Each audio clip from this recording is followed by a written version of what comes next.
has it that Ben Johnson was putting his staff together for almost a year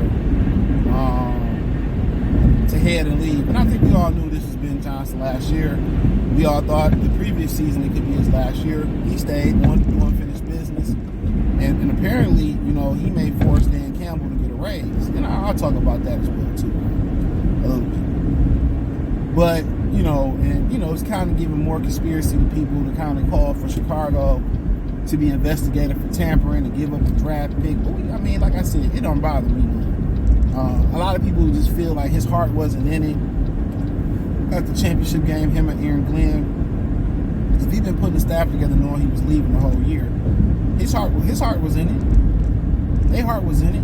You know what I'm saying? That's why I was telling y'all, that wasn't the point that they didn't have a good game plan. He did it the previous year. He got too smart for his own good. He threw the ball when he should be committed to the run. Simple as that. He did what he always been doing. And throughout the season, they was very consistent. They was very good throughout the season. A little slow start, but that was due to injuries, Laporta, Gibbs. You know, so he was focused, but I'm not bothered by it. I'm not bothered by it. Like, you can coach football and still have other interests outside of football. You can coach football and still, you know, be putting plays together. Like, he got free time. His life ain't got to be live, eat, breathe shit, you know, Detroit Lions. Even as a head coach, you know, most head coaches, they get burnt out. They lose reality. They lose touch with reality and family by being entrenched into the team. This is why you got assistant coaches, coordinators, all that. So, to me, personally, it don't bother me. And a lot of dudes just feel like they got to get to the bottom of why we lost. The reason we lost, we had 19 people on IR on defense alone or something like that. Another reason we lost, he just refused to commit to the run. 2 years in a row. He was too smart for his own good. San Francisco game, he handed the ball off 3rd and 2 to St. Brown that led to the drop. And I'm really the only person that really remembered that. You know? So you kind of got to remember these type of things, man. Like, you know, he had his deficiencies. And I think, you know, if he's going to be successful as a head coach, he got to be going to Chicago, playing outside. He got to run the ball. But it doesn't bother me that he was putting a play together before the play was called. It's fine. He has other interests outside of football. You know? Because apparently he asked Dennis Allen when he got fired this season, did he want to join the staff? No problem with that. I have no problem with that. You know, y'all want to find a reason to hate them. I don't, man. And like I said with Dan Campbell, you want to see your people grow.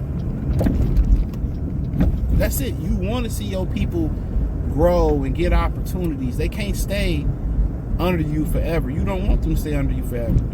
You know, your parents' job is to, you know, help you grow. You know, help you become a man, right? A young woman. And you can go out and be the most productive adult in society. That's the goal. That's the goal. You know?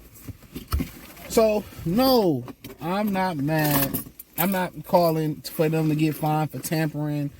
I'm not upset. I'm not upset at them at all. Not one bit. Not one bit.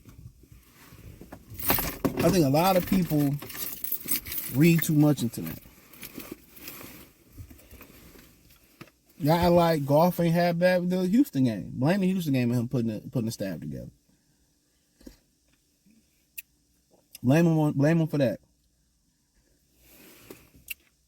You know? So, you know, I just feel like a lot of people just feel like they got to get to the bottom. It's simple as this. When you have about 19 injuries in general on either side of the ball, I think it speaks for the Lions' depth to still be 15-2 with all those injuries. It speaks to their depth and how well they drafted and how well they evaluate talent. And that's why their window probably going to stay open for a while. You know? And also, at the end of the day, you know, they passed the ball when they should have been running the ball. Simple as that. There's nothing else to get to the bottom of. So a lot of people want to say, oh, conspiracy, and come on, what good is it going to do? Is Chicago going to give up them draft picks and they going to go to us? No. I'm not mad at it. I might be in the minority. I might not. I might be in the minority of it, but I don't care. They was 15-2 while he was putting the staff together. Don't wait till the last game. He sabotaged. Why would he sabotage us? If he coordinated the Super Bowl, he can ask for more money. Now, apparently, they paying him like $13 million a year. I believe I read.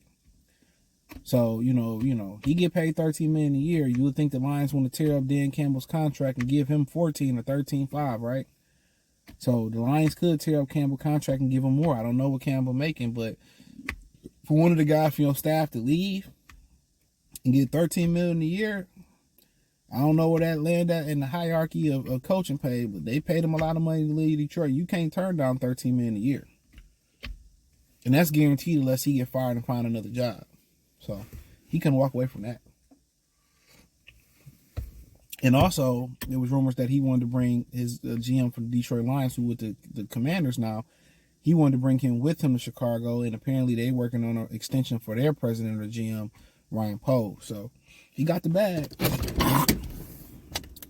Brother Ben got the bag, and maybe they might up the pay for Brad and Dan again. But we'll see. We'll see. At some point the honeymoon phase is gonna be over in Chicago. They're a hard fan base. The Lions fan base is nowhere near as hard as like Pittsburgh or Dallas is a comical fan base, but a real hardcore fan. Lions fan base ain't that hardcore. You could treat the Lions like a $2 hole, and they gonna always crawl. Fans gonna crawl back. That's just what it is. So a lot of people are saying 15-2 was success, and when the Super Bowl was the goal, but nonetheless, man, I don't have a problem with the tampering. I don't think it was treason. I don't think it affected them on the field.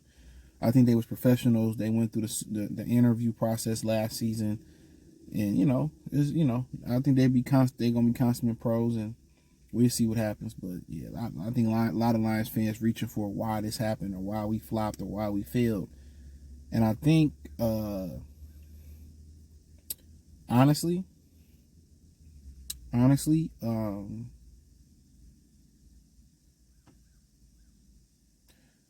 injuries in a bad game plan by golf came at the wrong time. So check out Detroit Lions Talk playlist. Hit the link tree. Find me on X, Instagram, Spotify, Anchor, Cash App, Venmo, PayPal, Amazon, Kick, Twitch. Or just Spotify and Anchor, Cash App, Venmo, CJ Good 313. Check out Detroit Lions Talk playlist. Appreciate the love and support. Peace.